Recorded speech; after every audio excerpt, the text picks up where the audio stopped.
San Marino omelette. So, kailangan lang natin ng San Marino.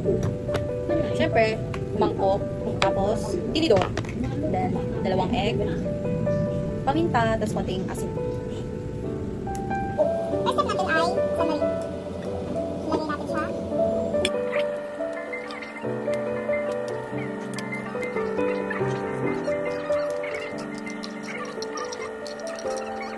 Show your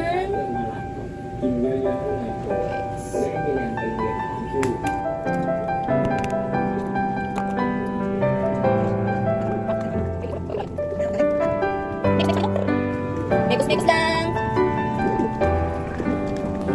Parang kulang. I think, lagyan natin siya ng isa pang another egg.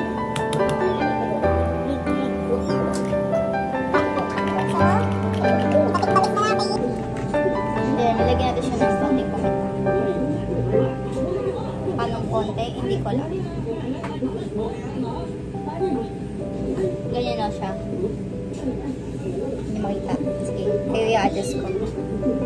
Ganyan siya. Yan. Konting asin. A pinch of salt. This.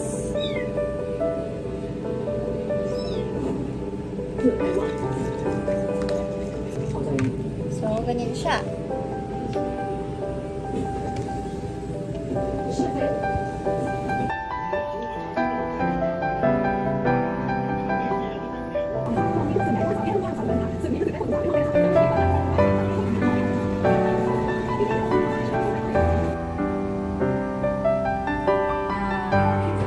Siya mukhang masarap, pero masarap